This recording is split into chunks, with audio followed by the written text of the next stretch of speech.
Hey, what's up everybody? Lawler here, your inside source for all things Rocket League. We just wrapped up WSOE, so we're going to be recapping that event and a couple other things. We've got some roster additions that have been confirmed, players being released.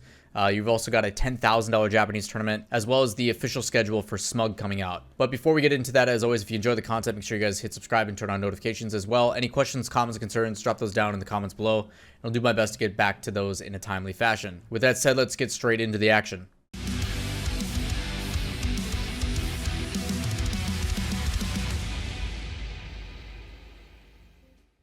So first things first, starting this past weekend, obviously we had a bunch of tournaments that were going down. If you guys didn't see that schedule video, you can check it out in one of the recommended. Otherwise, it'll probably populate somewhere up here.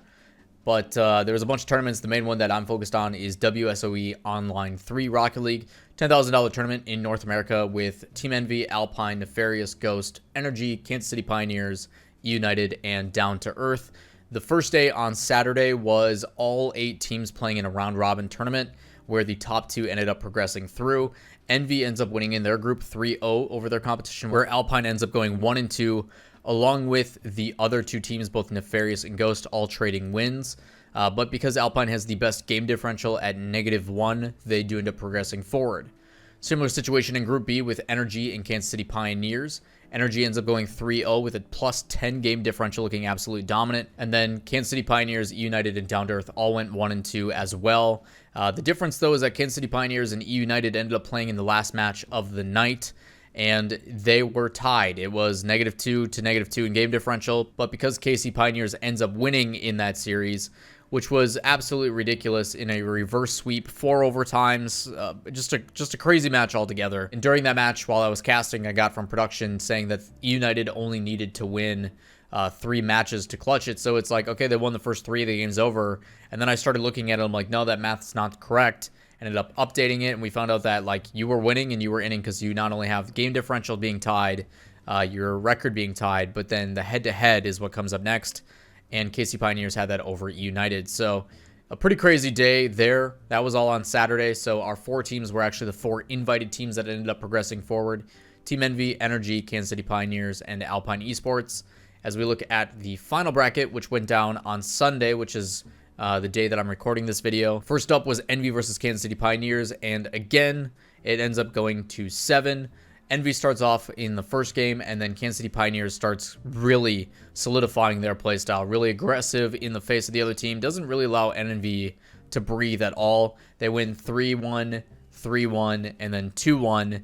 And then Envy, 2 overtimes back-to-back. They win both of those, 2-1 to 3-2. And then they close out the final game. It looks like Envy, and primarily Mist was kind of the one that I'm focusing on in that series. Cutting off a lot of pass plays, stopping things from developing, and really solidifying it for Envy. So they end up making it to the grand finals. On the other side of the bracket was Energy versus Alpine, and the host Fallout ended up asking myself as well as FDOT how we felt this was going to go, if Alpine had any chance, and the only answer I had was no. So in Energy-like fashion, a 4-0 sweep, 6-0, 3-0, 4-2, and 2-1. Alpine did look like they were starting to get some traction towards the end, but too little too late, and Energy goes in absolutely dominant into the grand finals. We then look at the grand finals, and it is Energy versus Envy. But because there was no tiebreakers, there was a 3rd place match. So we dropped down to Alpine versus Kansas City Pioneers. And again, Kansas City Pioneers finds themselves in a game 7. At this point, it is another back and forth series. You take 2, we take 2, you take 1, we take 1, with 3 overtimes, the first one being in game number 4. We then get to game number 6, and it is 3-2 for Alpine. And then we go into the very last seconds, and we get to overtime again in game number 7, which Alpine does yet again. So Alpine slowly trying to transition into that team. There was a lot of comparisons between Alpine and Kansas City Pioneers in their playstyle and how they have their struggles each. But Memory, I think, gets a special shout out for the weekend. He played absolutely phenomenal. But Alpine, I think, is starting to trend in a good direction. It looks really excited for the grid that's coming up here shortly. So a lot of focus on them is going to be in the winter split. Hopefully they can continue to separate themselves from that team below them, as they are one of the few teams that did not change up their roster, because honestly, results have been kind of polarizing. In the grid, they don't do that great, but in regionals, they make top 8. In the major, they make top 8. So the ones that matter, they're doing well in. Let's see if they can continue that in everything. And case in point here, 3rd place, $1,000 for them isn't too bad. Last but certainly not least was the grand finals between Energy and Envy. And it started off with Energy looking like the dominant team, doing whatever the heck they wanted. And then Envy really started to battle back and showed me why I really like Envy as a team. Super defensive, really cutting things out, but then they pressure in the midfield and control the game well. They have 2 games back-to-back where they're able to hold on to a 1-0 lead, and I think that's what's so great about Envy is they're very difficult to get past. They make you really work for goals, and when you're able to shut out Energy not once but twice in a row, I think that's a pretty big deal. With that said, we then jump into a very close match, and this is where the series really started to pick up pace, where you're getting the balancing act between both these teams. They've definitely, fallen into form and are looking absolutely lethal. But Energy is just the better team, and I hate to say it, Energy has always, in the end, had the number in the grids and everything else, where Energy and Envy have played numerous times throughout the past split. So the next game, in game number 5, was an OT, minute 40, that Energy ended up winning. Miss started, I think, with an early goal. I think it was Miss that started with a really early goal on a somewhat open net, top left, and then Justin had his own mechanics off the ceiling to tie it up. And then they won an OT, and I forget what the OT goal is. It's just a lot of games to try to keep track of. And then they go into game 6. Energy wins that 2-1. They hold on to a lead. Envy ties it up, but wasn't enough. So Energy, obviously, still my consideration the best team in North America, and they continue that title. I think the only team that really holds a candle to them right now is Space Station, and luckily for Energy, Space Station is not in this tournament, so leaves some to be desired. But right now, Energy and Space Station are the 2 at the top for me that are really holding it down. Beginning of the video, I did mention some roster changes. Things have just been solidified. Right now, Guild Esports has officially announced that Scrubkilla is no longer on the roster. They wish him farewell, say we've had some great moments together, and you will always be a part of the Guild family.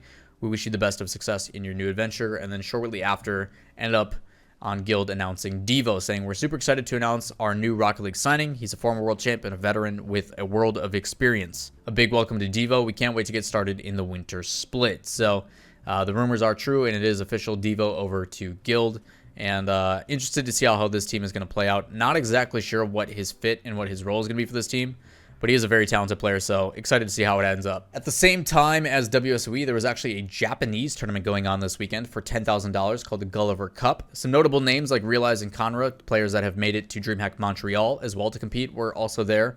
But ultimately, just cool to see that Japan is also getting some other tournaments. Not directly from RLCS, but just the fact that the scene is still trying to do things. So I will leave details to this tournament with all the specifics down in the comments, or down in the description, I should say. So you can check out more of the details with links to the Twitch, the YouTube, if you want to go back and watch it. I didn't get to watch it. I don't know too much about this. I do recognize the names Realize and Conra, but most of the other things that I saw don't really make sense to me, but roughly a $10,000 tournament for Japan is a pretty big deal. Last but not least is the information for SMUG, or the Salt Mine Underground tournament put on by Johnny Boy. Obviously a big focus on 1v1s. Basically what this was is players or people calling each other out and challenging themselves. They've got a main event with a bunch of lesser events or side events or minor events, whatever you want to call it. This will be starting on November 11th. The graphic that's probably showing right now will have all the details that you need to know. But the cool thing about this is Joria's and Fairy Peak are the main event. I think that's going to be a fantastic 1v1 as we've seen in the past. But then you've got some other cool highlights. I mean, you've got Ixo and Dead Monster, both really good 1 players. J-Bot and Wondamike, some fun banter in that one. Jesse and K-Dop. Jesse might be able to stand a chance, but I mean, we'll see how that one plays out. Spuda and Musty, content creators going at it. And then Athena and Sunless Khan. Athena, I've heard, has taken this one pretty dang seriously. So Sunless, not going to be a walk in the park, man. This one should be entertaining. So some fun content, some banter that should come along with it. Curious on what Johnny's going to do for casters. I assume himself with like Smellsworth or probably Shogun or something like that. But should be entertaining nonetheless. And awesome to see that Johnny continues to put effort into the 1v1 scene while no one else does. That is going to wrap it up for this video. If you guys have any questions, comments, concerns, as always, drop those down below. If I missed anything or things you'd like to keep up to date for everybody else, make sure you put those in the comments as well. And as always, if you enjoyed the content, give it a thumbs up, hit subscribe, turn on notifications. Slowly but surely on our way to 30,000. Greatly appreciate the love and support. We'll catch you next time. Peace.